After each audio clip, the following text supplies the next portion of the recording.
میں اللہ تعالیٰ نے پردے کے احکامات تفصیل کے ساتھ بیان کیے ہیں سورہ الاحزاب میں اور سورۃ النور میں۔ جو پردے کا حجاب کا حکم آیا وہ سورۃ الاحزاب میں ہے، آیت نمبر 59 کے اندر، کہ اے نبی صلی اللہ علیہ وآلہ وسلم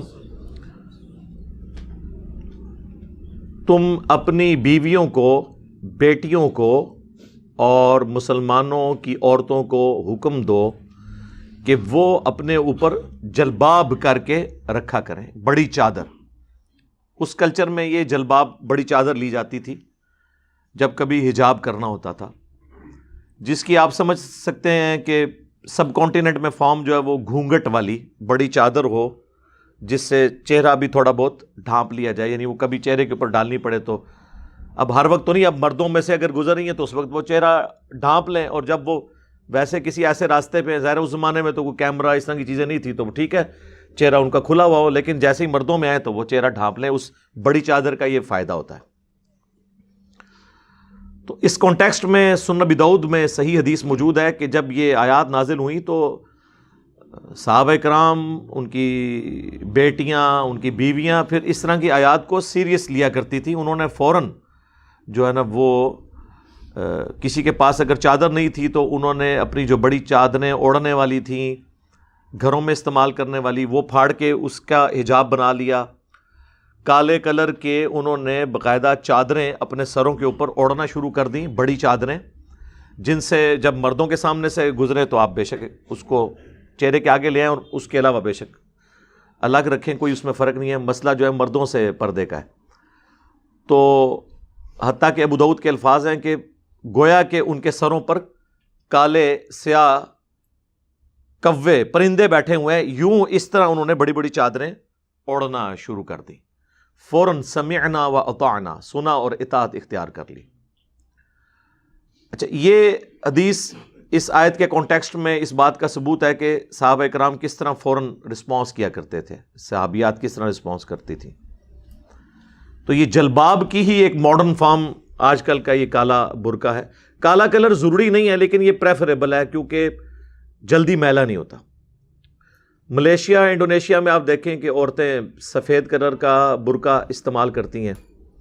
ہمارے پڑوسی ملک افغانستان کے اندر وہ آپ سمجھ لیں آسمانی کلر کا، بلو یا جامنی کلر کا، پرپل کلر کا وہ برقع استعمال کرتی ہیں۔ تو یہ اس میں کلر کی کوئی نہیں ہے، بلیک کلر پریفریبل اس لیے کہ وہ جلدی میلا نہیں ہوتا، تو اس کی صفائی کا بھی بہت زیادہ اہتمام کرنے کی ضرورت نہیں پڑتی، اور پردہ بھی زیادہ ہے اس میں زیادہ ہے۔ تو یہ برقع ماڈرن فارم ہے اس کی، بشرطے کہ وہ برقع جو ہے وہ عجیب قسم کے اس کے اوپر کوئی ایسے ڈیزائن نہ بنے ہوں کہ وہ مردوں کو اپنی طرف اٹریکٹ کر رہا ہو۔ سادہ برقع ہونا چاہیے، حجاب اس میں ہو، چہرہ ڈھانپا جائے۔ بعض لوگ ابو داؤد کی ایک حدیث سے سہارا لیتے ہیں جو مشکات میں بھی ہے، وہ کہ نبی علیہ السلام نے فرمایا کہ عورت جب بالغہ ہو جائے تو وہ اپنے چہرے کی ٹکیا کو کھول سکتی ہے، اپنے سر کا جو ہے وہ پردہ کرے، یعنی پورا حجاب بالوں کے اوپر لے۔ تو اس حدیث کے ساتھ ہی امام ابو داؤد نے لکھا ہے کہ حدیث مرسل ہے، یعنی اس کا واسطہ چھوٹا ہوا ہے، اس کی سند ہی پوری نہیں ہے۔ اس کے علاوہ جو سند ہے ٹٹی پجی، اس میں بھی تدلیس کا ایشو ہے، اس میں بھی ضعیف راوی ہیں۔ اسی لیے شیخ زبیر صاحب نے جب یہ حدیث مشکات میں آتی ہے ابو داؤد کے حوالے سے، تو اس میں انہوں نے نیچے کامنٹس کیے ہیں کہ یہ روایت تو ظلمات میں ڈوبی ہوئی ہے، کوئی ایک سکم نہیں، اس میں کئی سکم ہیں۔ یہی وہ ایک اکلوتی روایت ہے جس کی بنیاد پہ شیخ البانی نے کہا کہ چہرے کا پردہ کوئی ضروری نہیں، اسی کو لے کے ڈاکٹر ذاکر نائک نے بھی یہ بات کی اور مسلمان عورتوں کو کھلی چھٹی دے دی کہ ٹھیک ہے جی آپ چہرہ کھلا بھی رکھ سکتے ہیں، بس صرف بالوں کو ڈھانپ لیں۔ یہ اسلام کا مزاج ہی نہیں ہے۔ اسلام کا مزاج یہ ہے کہ آپ نے حجاب کرنا ہے جس کی وجہ سے آپ مردوں کے شر سے بچ سکیں۔ تو چہرہ ہی تو سب سے اٹریکٹیو چیز ہے، کہتے ہیں جی زینت نہیں ہے، وہ زینت چھپانے کا کہا گیا ہے۔ جب یہ لوگ رشتہ پسند کرتے ہیں اس وقت چہرے کی طرف جاتے ہیں اور آگے پیچھے جو ہے پھر اور باتیں کرتے ہیں۔ جب ہم انہیں سورۃ النور کی آیت پیش کرتے ہیں کہ اللہ کا مزاج کیا ہے کہ عورت کے زیور کی چھنکار بھی باہر نہ سنائی دے، اس کی زینت کی چیز، وہ کہتے ہیں جی وہ زیور کی چھنکار نہیں چہرہ کھول سکتی ہے۔ تو کیا یہ آپ کی عقل مانتی ہے کہ وہ اللہ جو ایک عورت کے زیور کی چھنکار کو بھی گھر سے باہر نکلنے کو حرام قرار دے رہا ہے اور حیا کے منافی قرار دے رہا ہے، وہ چہرہ کھولنے کی اجازت دے گا؟ لاجیکلی اس چیز کو سمجھنے کی کوشش کرنی چاہیے.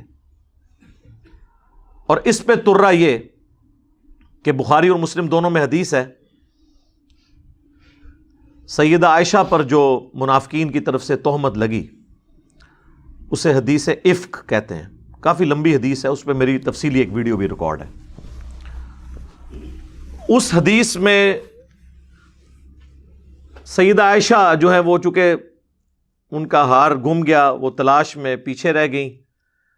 اس وقت تو ظاہر ہے کہ ہودج ہوتے تھے زیادہ تر اونٹ کے اوپر، اس میں اب عورت بیٹھی ہوئی ہے نہیں بیٹھی ہوئی ہے، قافلہ چل پڑا تو وہ انڈرسٹوڈ ہی ہے، کوئی اتنا فرق تو نہ پڑا. قافلہ اس ٹائم علم غیب بھی کوئی نہیں ہوتا تھا ورنہ پتہ چل جاتا. یہاں تو ہمیں کہتے ہیں جی جو ہے نا بڑے سے بڑا غوث قطب ابدال جو ہے نا جی، وہ کسی صحابی کے گھوڑے کے قدموں کی خاک جو اس کی ناک میں لگے اس کو نہیں پہنچ سکتا. تو وہ تو سارے ہی صحابہ تھے اور اس سے بڑھ کر اللہ کے نبی موجود تھے جن پہ وحی بھی نازل ہوتی تھی، لیکن نہیں پتا چلا اور وہ قافلہ آگے چلا گیا. سیدہ عائشہ نے سمجھداری کی کیونکہ انہیں پتا تھا کہ نبی علیہ السلام نے ایک صحابی کی ڈیوٹی لگائی ہوتی ہے جو بعد میں کوئی چیزیں بچی کچی رہ جائیں تو وہ سمیٹنے کے لیے آ جاتے ہیں، قافلہ تیزی میں نکل جائے. تو ایسے ہوتا ہے نا، وضو کے لیے رکا، نماز کے لیے رکا تو وہ سمیٹتے تھے، یہ پرماننٹ ڈیوٹی ہوتی تھی اس زمانے میں. تو سیدنا صفوان رضی اللہ تعالیٰ عنہ کی ڈیوٹی تھی اور وہ آئے تو سیدہ عائشہ نے کوشش کی کہ جہاں سے وہ قافلہ اٹھا تھا نا وہ وہیں بیٹھ گئیں، انہوں نے اپنے اوپر چادر کر لی اور وہ کہتی ہے مجھے اونگ آ گئی اور اس دوران میرے چہرے سے پردہ ہٹ گیا. اور وہ صفوان جو ہیں وہ چیزیں سمیٹتے ہوئے جب ادھر آئے تو انہوں نے سیدہ عائشہ کو جب دیکھا تو انہوں نے پڑھا بلند آواز سے انا للہ و انا الیہ راجعون.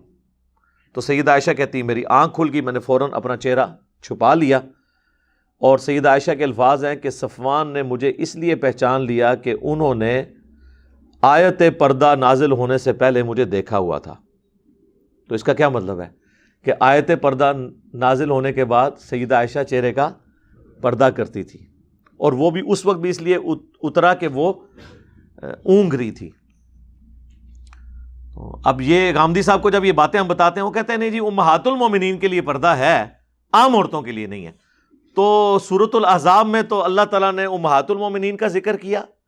اے نبی اپنی بیویوں سے، اپنی بیٹیوں سے اور مسلمانوں کی عورتوں سے کہو. دوسری بات، اس امت کے لیے رول ماڈل امہات المومنین رضی اللہ عنہن اور سیدہ فاطمۃ الزہرا رضی اللہ تعالی عنہا وسلام اللہ علیہا ہوں گی یا کوئی اور ہوگا؟ وہی ہوں گی. تو اس طرح کے اسکیپ روٹس کو تلاش کرنا یہ بڑی سخت زیادتی والی بات ہے.